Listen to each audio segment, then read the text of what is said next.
Hallo und herzlich willkommen in meiner Werkstatt. Das ist der zweite Teil des Videos, wo ich euch zeige, wie man die beiden Gewebelagen jetzt miteinander verbindet. Im ersten Teil habe ich euch gezeigt, wie man die Grundbindung macht und dadurch ein Gewebe, das miteinander verbunden ist. Und den Musterteil, wo die beiden Gewebelagen sich trennen. Wer das noch nicht gesehen hat, ich verlinke euch das hier, damit ihr vielleicht besser den ersten Teil noch anguckt. Jetzt geht es ja weiter. Es geht darum, wie man jetzt die beiden Teile miteinander verbindet. Und wenn ihr den ersten Teil noch nicht gesehen habt, macht es vielleicht Sinn, den vorher anzugucken. Ich habe euch mal hier so einen Mini-Entwurf gemacht, um euch mal jetzt zu zeigen, wie ich da jetzt weiter vorgehe. Also ich habe jetzt einen Entwurf. Ich habe den jetzt mal schwarz-weiß gemacht. Das Schwarz hat für mich aber weiterhin immer, auch bei den anderen Bildern, die ich so mache, eine wichtige Bedeutung. Schwarz heißt für mich immer, da ist die Grundbindung. Alles, was weiß ist oder eine andere Farbe als schwarz, dafür hebe ich die Fäden hoch. Das werdet ihr gleich sehen, wenn ich jetzt das weitermache. Also schwarz ist immer die Grundbindung, bleibt stehen praktisch. Das Weiß ist die Stelle, wo ich die Fäden hochhebe. Ich habe da jetzt noch einen kleinen Rand gewebt, der ja dieses Schwarz hier sein soll, praktisch dieses Blau. Und da hefte ich jetzt diese Blume dran, dass ich jetzt gleich mit dem Weiß hier da anfangen kann. Also ich hefte einfach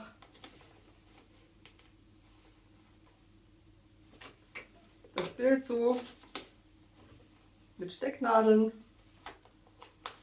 an den Rand, der da schon ist. Bei größeren Bildern muss man sehr aufpassen, dass es so fadengerade läuft. Bei diesem kleinen Teststück ist das jetzt nicht so wichtig. Kommt es jetzt auch ja nicht so drauf an.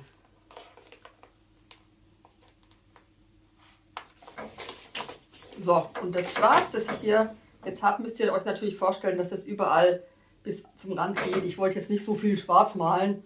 Ich will ja nur diese kleine Blume hier weben und musste das haben, damit das jetzt hier weiß ist. So, und jetzt kann das losgehen. Ich habe unter dem Webstuhl so einen großen Stab, mit dem ich das hier hochheben kann, damit ich das immer sehen kann. Ihr müsst mal sehen, bei eurem Webstuhl gibt es da vielleicht eine andere Idee. Wenn man es nicht so breit webt, kann man auch ganz gut mit der Hand runter, aber da bin ich schon ein bisschen begrenzt. Also ich hebe das immer so ein bisschen hoch, trete meinen Mustertritt und kann jetzt das, was da drunter ist, ganz gut sehen. Also ich denke mir, alles andere ist schwarz, außer dieser kleinen Blume. Das heißt, ich hebe jetzt an dieser Stelle, meine Brille wäre nicht schlecht. So, also ich hebe an dieser Stelle, wo es weiß ist, wirklich fadengenau. Man muss auf keinen Rapport achten oder so, das ist wirklich nicht wichtig. Die Fäden hoch, die da unten weiß erscheinen. Ich hebe also das hier mit meinem ersten Stab hoch beim Mustertritt. Jetzt trete ich meinen ersten Tritt zum Weben. Das ist Tritt Nummer 2. Da liegt dieser Stab jetzt auf diesen Fäden auf. Das Fach, das jetzt entsteht, da gehe ich mit meinem zweiten Stab rein. Da so unten durch. Bei so einem kleinen Stück könnte ich jetzt wahrscheinlich so mit dem Schiffchen durch, aber bei der ganzen Breite funktioniert das nicht. Darum nehme ich diesen zweiten Stab zur Hilfe, der ein bisschen höher ist als mein erster. Ich ziehe den ersten raus. Jetzt liegen diese Fäden auf dem zweiten Stab, aber eben auch mit allen, die bei diesem Schaft oben sind. Dann stelle ich den hochkant, nehme meinen dicken Faden, mein dickes Garn und schieße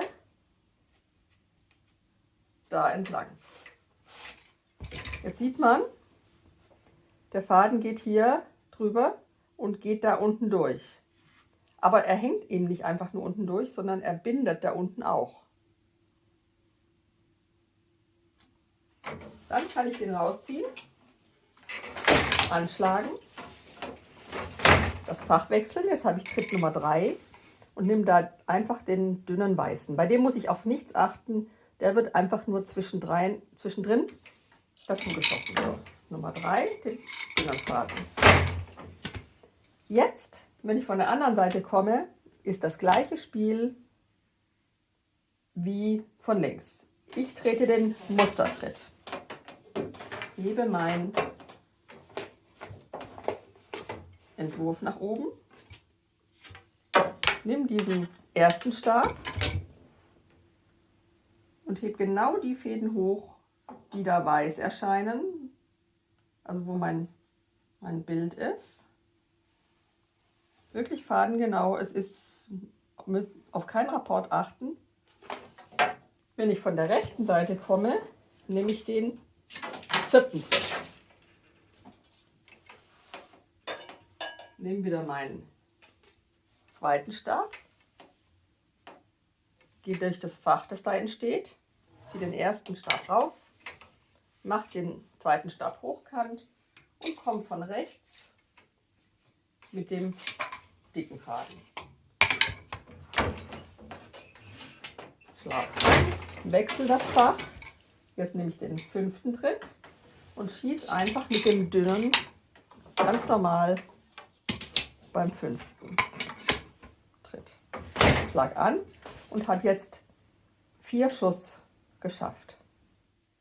Ab da wiederholt es sich. Es wird immer genauso gemacht. Mustertritt. Ich schaue, wo, jetzt kommt hier schon das zweite Blütenblatt. Also ich hebe hier das Weiß hoch und hier dann aber auch. Genau da, wie mein Entwurf ist. Dann habe ich die beiden hier oben. Wenn ich von links komme, nehme ich Tritt Nummer 2.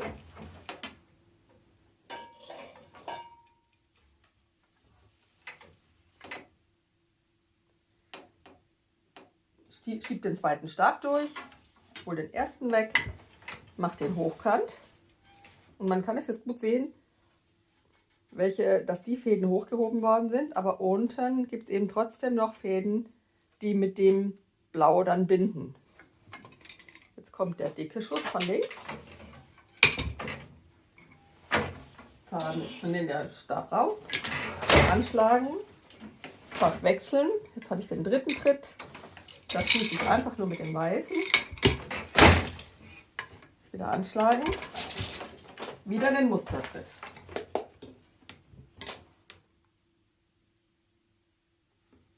Die Fäden hochholen, die ich brauche, wie ich das sehe auf meinem Entwurf. Von der rechten Seite her nehme ich den 4. Tritt.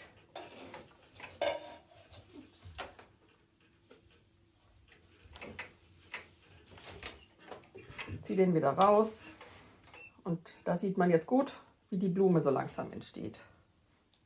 Da nehme ich jetzt wieder den dicken Schuss.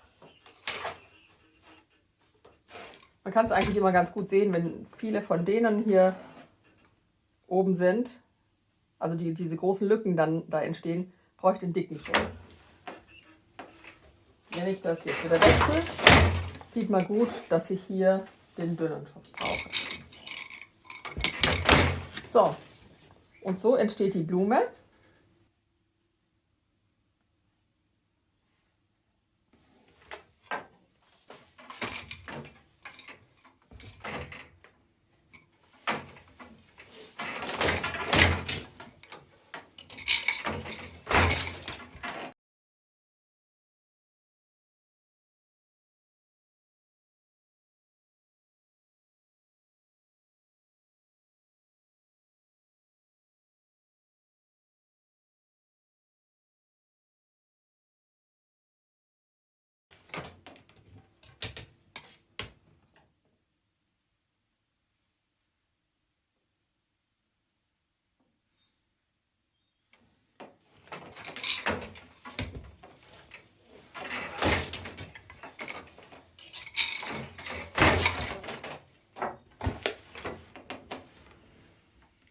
Hier muss man jetzt natürlich wieder aufpassen, dass man die schwarzen nicht mit hochnimmt.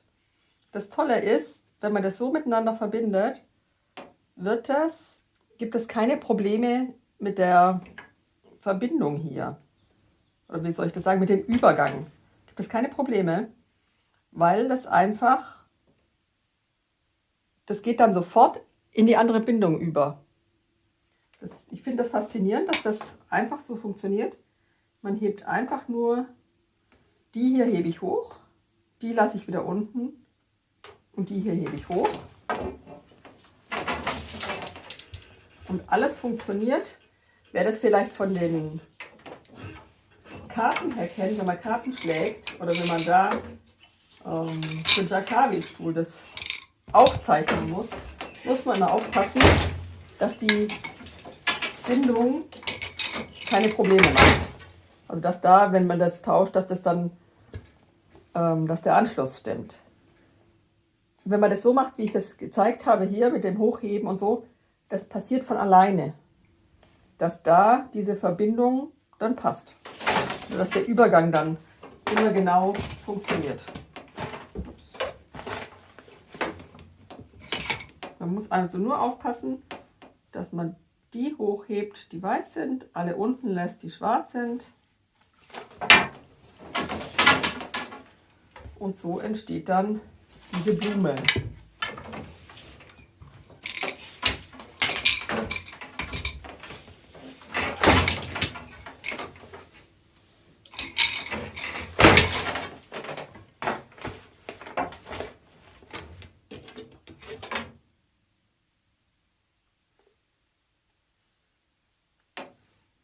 Das Einzige, an was man natürlich gebunden ist, man kann nicht zu filigran sein.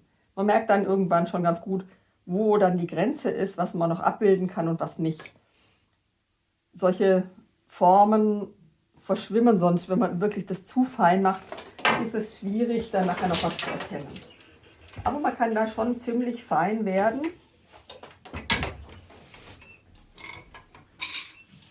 Das findet man dann relativ schnell raus, was geht und was nicht mehr geht.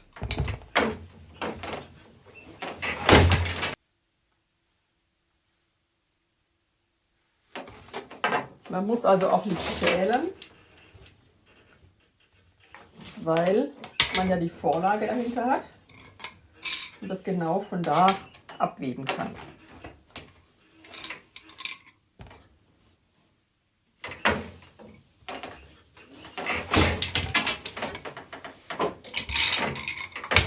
Wo man auch etwas aufpassen muss, wenn ich jetzt den Breithalter verstelle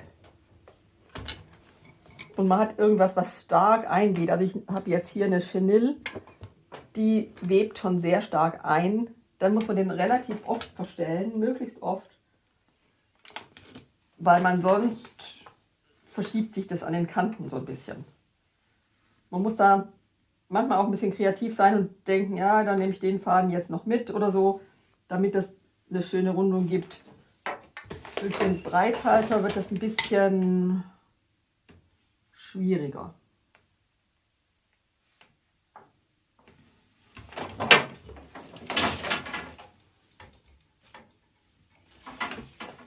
Aber auch das kriegt man nach einer Weile in den Griff, finde ich.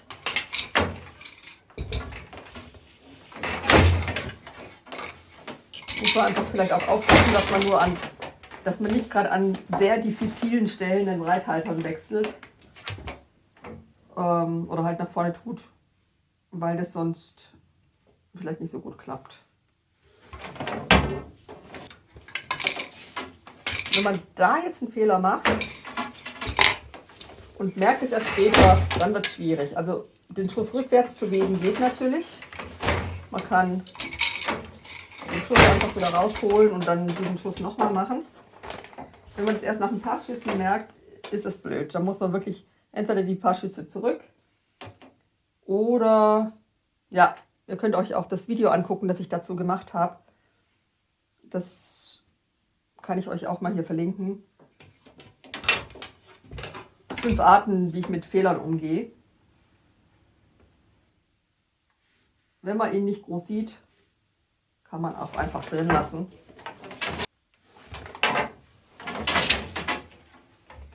webe jetzt relativ locker, damit das auch ein bisschen was vorwärts geht, damit die Blume dann sichtbar wird.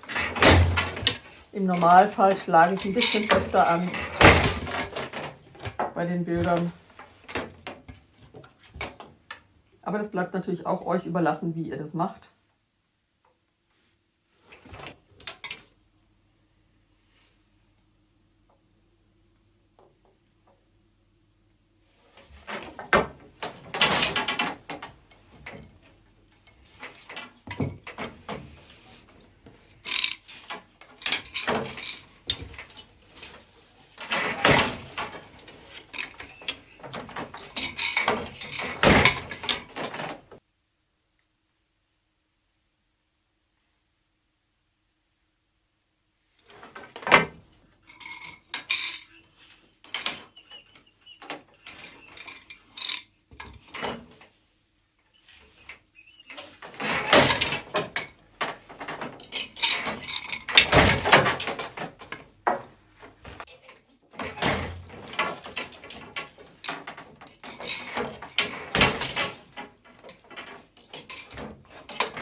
So ist jetzt diese Blume. Ihr seht hier den Entwurf und ihr seht hier die fertige Blume. Es ging relativ schnell. Ist natürlich auch klar, es ist ja nur so ein kleines Stück. Wenn man das jetzt über die ganze Breite macht und hat einen Entwurf, wo man dann wieder hoch und runter und hoch und runter und so muss, dann geht es natürlich etwas länger, aber man hat dafür ja natürlich auch ein größeres Stück. Der Schuss ist der gleiche. Was das Aufwendige da dabei ist, dann ist das Ausheben von den Fäden an der genau richtigen Stelle. Bei was Komplexerem muss man schon ziemlich aufpassen. Das war hier jetzt schon wenig, aber muss hier hoch und wieder runter und wieder hoch und wieder runter und so.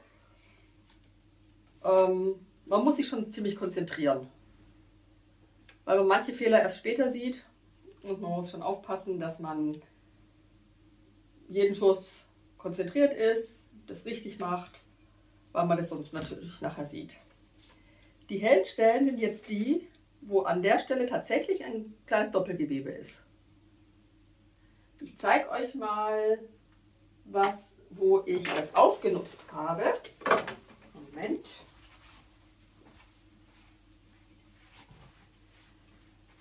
Ich weiß nicht, ob man das gut sieht. Das ist jetzt ein früher Entwurf.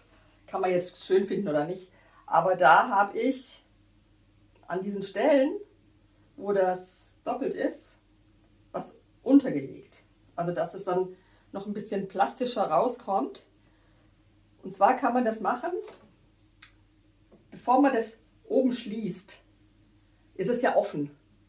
Und dann tue ich dann vorher Watte rein oder was auch immer man da reinmachen möchte, bevor ich dann diese Rundung zumache und man dann nachher nicht mehr reinkommt. Aber solange man an dieser Rundung ist, hat man noch Möglichkeit, tatsächlich in dieses Doppelgewebe was reinzutun. Auf der Rückseite sieht es dann so aus, ist dann auch so ein bisschen dick. Wie gesagt, es ist jetzt nicht der tollste Entwurf. Da habe ich noch ein bisschen rumprobiert, was denn machbar ist und was nicht. Aber man kann dann natürlich tolle Sachen machen. Ich finde diese Technik wirklich genial. Darum bin ich da auch hängen geblieben bei und mache inzwischen da viele Bilder von, wie man jetzt da hinkommt. Auch wenn euch das vielleicht jetzt wundert, das ist die gleiche Technik. Moment, habe ich das jetzt so rum. So rum. Das ist die gleiche Technik, nur mit mehreren Farben.